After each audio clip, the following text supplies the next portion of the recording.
ನೇರವಾಗಿ ಅವ್ರಿಗೆ ಹೇಳಲಿಕ್ಕೆ ಬಯಸ್ತೀನಿ. ಅವ್ರ ಬಗ್ಗೆ ಬಹಳ ಅಭಿಮಾನ ಇದೆ, ಪ್ರೀತಿ ಇದೆ, ಎಲ್ಲ ಇದೆ. ಎತ್ತಿನೊಳೆಯಿಂದ ನಾವು ನೀರು ತುಂಬಿಸ್ಲಿಕ್ಕೆ ಇಟ್ ಇಸ್ ನಾಟ್ ಪಾಸಿಬಲ್. ಅದು ತಲೆಯಲ್ಲಿ ಬಿಟ್ಬಿಡಿ. ಅವರೆಲ್ಲ ಕೇಳ್ತಾ ಇದಾರಲ್ಲ, ಎತ್ತಿನೊಳೆಯಿಂದ ಕುಡಿ, ಎತ್ತಿನೊಳೆ ಕುಡಿ. ಎಲ್ಲ ಎತ್ತಿನೊಳೆಯಿಂದ ಕೊಡೋದಿಲ್ಲ, ಇಟ್ ಇಸ್ ನಾಟ್ ಪಾಸಿಬಲ್. ಅಲ್ಲೇ ಭದ್ರಾಲಿ ಏನ್ ಮಾಡಕ್ ಸಾಧ್ಯ ಇರೋ ಅಪ್ಪರ್ ಭದ್ರಾ ಯೋಜನೆಯಲ್ಲಿ ವಿ ಲುಕ್ ಅಟ್ ಇಟ್. ನಾನು ಅವ್ರನ್ನ ಕರೆದು ಕುಂಡ್ರಿಸ್ಕೊಂಡು, ಅವ್ರನ್ನ ಚಿಕ್ಕಮಗಳೂರು MLA ಅವ್ರನ್ನ, ಬೇರೆಯವ್ರನ್ನ ಎಲ್ಲ ಕುಂಡ್ರಿಸ್ಕೊಂಡು ಕೂತ್ಕೊಂಡು ಮಾತಾಡಿ ಅದನ್ನ ಯಾವ ರೀತಿ ಸಾರ್ಟ್ ಔಟ್ ಮಾಡಬೇಕು. ಇನ್ನ ನಮ್ಮ ಚಿತ್ರದುರ್ಗದವ್ರದ್ದು ಕೆಲವು ಇಶ್ಯೂಸ್ ಇದೆ, ಅದೆಲ್ಲ ಸಾರ್ಟ್ ಔಟ್ ಮಾಡಲಿಕ್ಕೆ ಪ್ರಯತ್ನ ಮಾಡ್ತೀನಿ. ದಯವಿಟ್ಟು ಸ್ವಲ್ಪ ಎತ್ತಿನೊಳೆ ಬಗ್ಗೆ ನೀವು ಯೋಚನೆ ಮಾಡಕ್ ಹೋಗಬೇಡಿ. ಬೇರೆ ಏನು ಸಹಾಯ ಮಾಡಬೇಕೋ ನಾವು ಮಾಡೋಣ. ಮಾನ್ಯ ಸಚಿವರು ಮೊನ್ನೆನೂ ಹೇಳಿದ್ರು, ಇವತ್ತು ಉಲ್ಲೇಖ ಮಾಡ್ತಾ ಇದ್ದಾರೆ. ಎತ್ತಿನ ಹೊಳೆ ಯೋಜನೆಯಿಂದ ನಿರೀಕ್ಷೆ ಮಾಡಿದಷ್ಟು ನೀರು ಸಿಗ್ತಾ ಇಲ್ಲ ಅನ್ನುವಂತ ಮಾತನ್ನು ಇವತ್ತು ಉಲ್ಲೇಖ ಮಾಡ್ತಾ ಇದ್ದೀರಿ.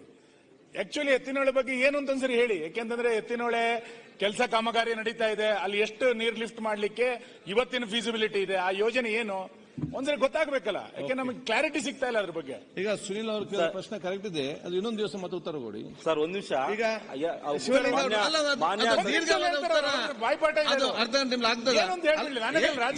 ಸರಿಯಾದ ಉತ್ತರ ಕೊಡ್ಬೇಕಲ್ಲ. ಐ ರಿಕ್ವೆಸ್ಟ್ ಕೊಟ್ಬಿಟ್ರೆ ಏನ್ ಪರಿಸ್ಥಿತಿ, ಹಾಗೆ ಮಾಡಬಹುದು. ಮಾನ್ಯ ಸಚಿವರ ಉತ್ತರ ಆನಂದದಾಯಕ ಸ್ಟೇಟ್ಮೆಂಟ್. ಸುರೇಶ್ ಕುಮಾರ್, ನಮ್ದೊಂದು ಪ್ರಶ್ನೆ ಇದೆ, ಕೊಟ್ಟಿದ್ದಾರೆ ಅದನ್ನ ಸ್ಟೇಟ್ಮೆಂಟ್. ಆನಂದ್ ಅವರೇ ನಿಮ್ಮನ್ನು ಕರೆದು ಮಾತಾಡ್ದು, ನಿಮ್ಮನ್ನು ತಮ್ಮಯ್ಯರನ್ನು ಕರೆದು ಮಾತಾಡ್ದು ಅಂತ ಹೇಳಿದ್ದಾರೆ. ಎತ್ತಿನೊಳೆ ಬಿಟ್ಟು ಬೇರೆ ಯಾವ್ದು ಸ್ಕೀಮ್ ಅಲ್ಲಿ ಕೊಡೋದು ವ್ಯವಸ್ಥೆ ಮಾಡ್ತಂತ ಕೂಡ ಕ್ಲಿಯರ್ ಕಟ್ ಹೇಳಿದ್ದಾರೆ. ಒಂದು ಸರ್ಕಾರ ಸಚಿವರ ಗಮನಕ್ಕೆ ಸಭೆಯಲ್ಲಿ ಮನವರಿಕೆ ಮಾಡ್ತೀನಿ. ಅದನ್ನ ಬಿಟ್ಟೋಕೆ ಅಂತ ಹೇಳೋದ್ ಬೇಡ, ಅದನ್ನ ಅವ್ರು ಮನವರಿಕೆ ಮಾಡ್ತಕ್ಕಂತ ಕಚೇರಿಗೆ ಹೋಗಿ ಕೂತ್ಕೊಂಡು 24 ಗಂಟೆ ಮನವರಿಕೆ ಮಾಡಿ. ಅಧ್ಯಕ್ಷರೇ,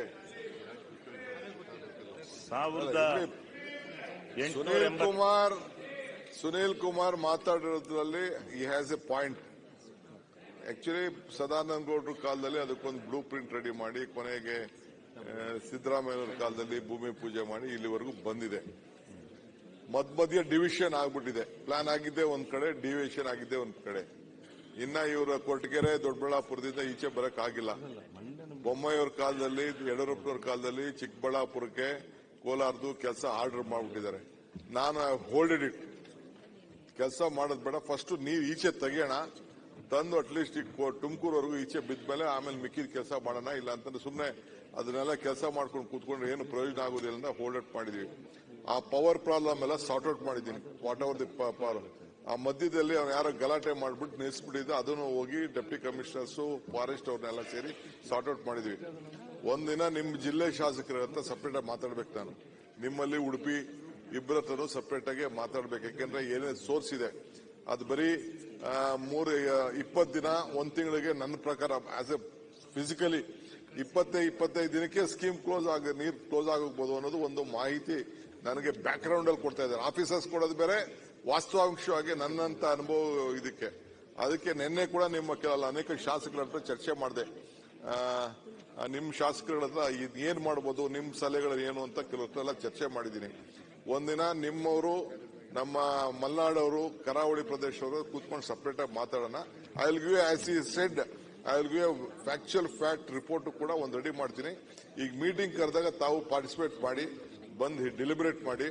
ಇದು ರಾಜ್ಯದ ವಿಚಾರವಾಗಿ ಸಮುದ್ರಕ್ಕೆ ಹೋಗೋ ನೀರನ್ನ ಯಾವ ರೀತಿ ನಿಲ್ಲಿಸಬಹುದು, ನಿಮ್ಮ ಮಂಗಳೂರು, ಉಡುಪಿಗೆಲ್ಲ ಯಾವ ರೀತಿ ಉಪಯೋಗಿಸ್ಕೊಳ್ಬಹುದು, ಅದಾದ್ಮೇಲೆ ಎಕ್ಸೆಸ್ ನೀರನ್ನ ಯಾವ ರೀತಿ ತರಬಹುದು, ಇದೆಲ್ಲ ಕೂತ್ಕೊಂಡು let us have A deliberation and we will save hour state. ಅಲ್ಲ, ನಾನೇನಕ್ಕೆ ಇದನ್ನ ಇಂಟರ್ವ್ಯೂನ್ ಆದೆ ಅಂತಂದ್ರೆ, ನಾನು ಇದರಲ್ಲಿ ಬೇರೆ ಏನಿಲ್ಲ.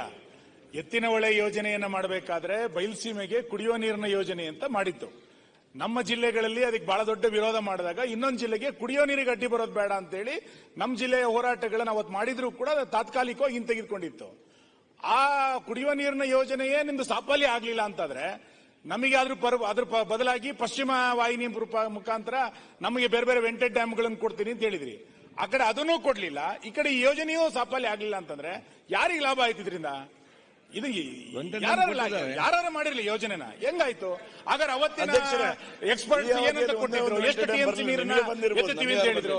ಕೋಲಾರಕ್ಕೆ ಕುಡಿಯೋ ನೀರನ್ನ ಕೊಡಬೇಕು ಅಂತ ಸುಮ್ನೆ ಮಾತಾಡ್ಬೇಕಾದ್ರೆ ಸಮುದ್ರ ಪಾಲಾಗತ್ತೆ ಅಂತಂದ್ರೆ, ಸಮುದ್ರಕ್ಕೆ ಸರಿಯಾಗಿ ನೀರು ಹೋಗ್ಲಿಲ್ಲ ಅಂದ್ರೆ ಮೀನ್ ಸಿಗೋದಿಲ್ಲ. ಆಮೇಲೆ ಈಗ ಸುಮ್ಮನೆ ಸಮುದ್ರಕ್ಕೆ ಹೋಗೋ ನೀರೆಲ್ಲ ವೇಸ್ಟ್ ಅಂತ ಯಾವತ್ತೂ ಭಾವಿಸಬೇಡಿ. ಸಮುದ್ರನೂ ಇದ್ರೆ ಮಾತ್ರ ಮಳೆ ಆಗುತ್ತೆ, ಅದಕ್ಕೆ ತಕ್ಕಂತೆ ಹವಾಮಾನ ಇರ್ತದೆ. ಸಮುದ್ರಕ್ಕೆ